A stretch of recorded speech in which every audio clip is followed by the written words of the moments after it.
Let's talk sports now. Tolu Olorunmoten is with us. Tolu, it's good to have you in sports tonight. Great to be back here, Austin. I see. You're keeping your style with the heart. What's going on? Bringing that back. I know. It's been on vacation for a couple of weeks now, so let's bring it back to Okay, so Thursday night, sports tonight. Let's talk, begin with the Lagos International Badminton Classics. And Nigeria's highest ranked female player, Dorcas Adeshoko. I've been talking about Dorcas for some time now.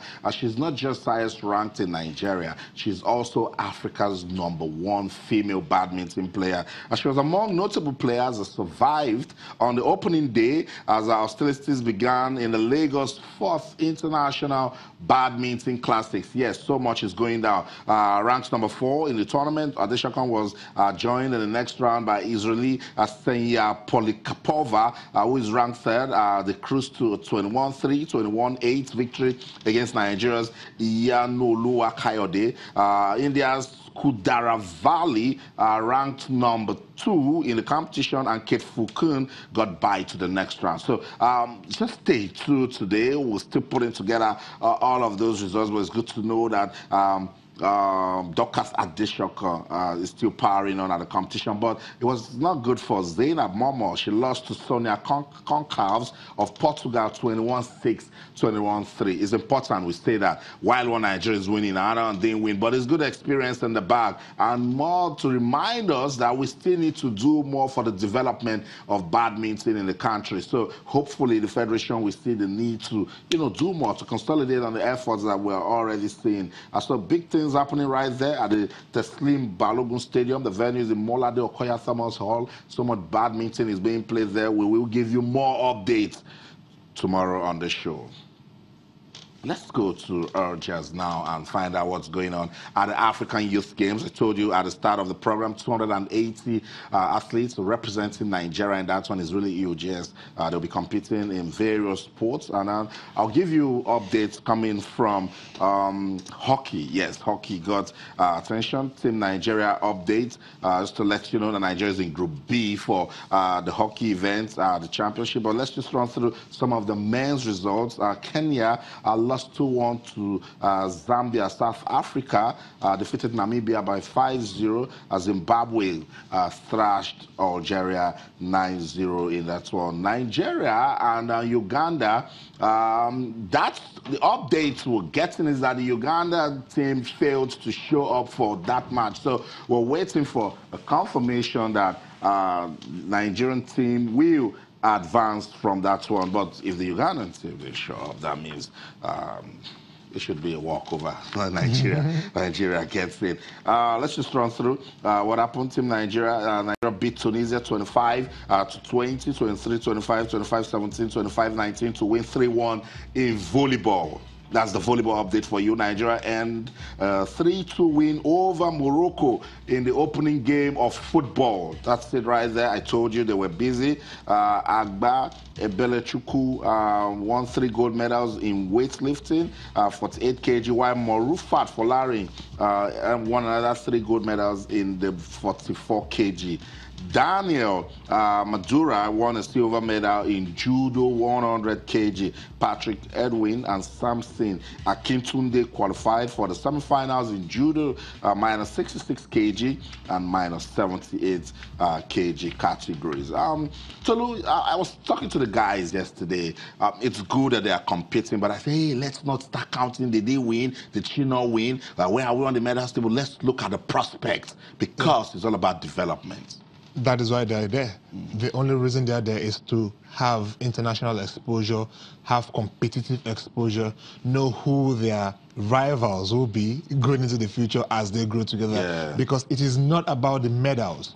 Even though it counts, it really doesn't count, because what we are interested in, what the athletes themselves should be interested in, is the exposure they are getting to play at the very highest level for their age grade as it stands, and that is what they need. So it's impressive that they're grinding out wins. This, makes you feel like you are doing the right things and that they're on the right track.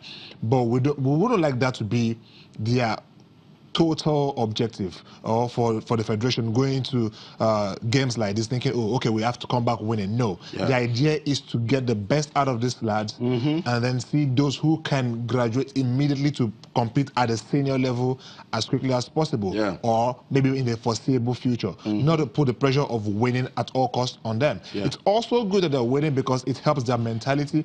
If they're used to winning now, by the time they become seniors, when they are not winning, they will not be comfortable with it. So it's good that they are winning. It puts us in a very good position also. So end of the day, I think at the moment we are benefiting both ways. It's been a win-win scenario for us. It's good, Tolu. Like the fact that you mentioned experience in the back for them at this young age. And it's not just for the athletes or the players. The coaches also. True. They can learn one or two things. And if the athlete is growing, the coach also improve. Definitely. I mean, we've seen cases where you begin your coaching by coaching someone who is a younger athlete. And then as the coach, as the athlete improves, you equally improve because you are getting more real-time experiences. You're getting more game management, more control over how things should be done, how things are done, which is particularly interesting. Look, we know that not all athletes at this stage make it as a pro. We are only looking for 2, 3, 4, 5 who we can bank on based on their performances at this level going forward, and who the federations and nation can invest a lot more resources into to ensure that going forward they can deliver Olympic gold medals, Commonwealth gold medals, and senior games medals. I'm just trying to let us understand how important it is for us to give attention to sports at this level. True. Because some persons are like, it's just a youth game. There's nothing in it. At that grassroots level, it's win-win for everyone. We've just mentioned the athletes, and now we've mentioned the coach. Federation will know what it's like to groom talent and sustain them. True, which is the hardest part of it all, really, because as the athletes grow and as they leave this stage, a lot of the things that happen next in the life of the athlete is dependent more on the athletes and less of the federation. So what the federation can do in these cases is use your connect to get them the best available deals. Use your connect to get them in the best places. They have represented not just the federation but the country, and they've done you proud, and you can say that there are prospects here. Get them into the best places. If they need scholarships outside Nigeria to get some practice time and compete favorably at the top level, get them there with as much connect as possible.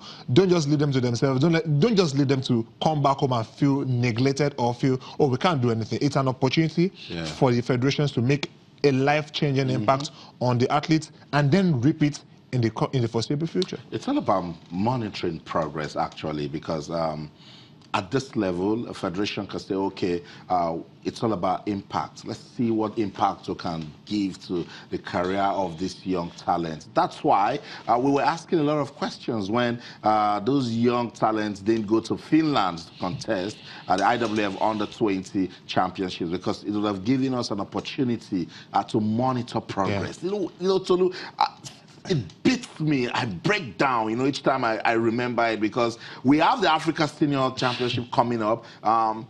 If Joy Udo Gabriel did what she did at the Commonwealth Games, it would have been awesome to see her in Finland. I was, she did this at this time. And then you can monitor her progress. You can see how much improvement she is making. The athletes can also have personal targets. True. And they can go there thinking, okay, I want to do this next. It's good when athletes can look up to the next or look forward to the next event, saying to themselves, okay, I was at this event. Which one is the next one at this category? Okay, when I'm done at this level, if I can reach so and so level, what are the chances of me getting into the senior national pool? Or what do I need to do now to get in there? And that's why it's painful that these kids missed out on an irreplaceable opportunity to stamp their names in the in authority, get something done for them. Because if I'm to go against you, you're as good as your last performance. Definitely. And then this guy just came off the bank of.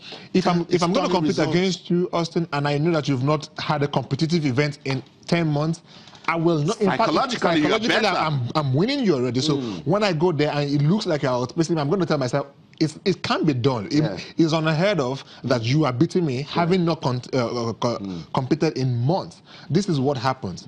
And That is where the federation failed them. Yeah. And we hope that it never happens again. Yeah, we said it yesterday. We hope it never happens again. And I know it's going to stay. It's been the last time at the age grade level that Nigeria will be missing from a proper international competition. Sports Tonight on your award-winning, sports-loving channels television. Let's go on this break. When we come back, we'll try to connect with Sonny Young, talk some more sports. Don't go anywhere.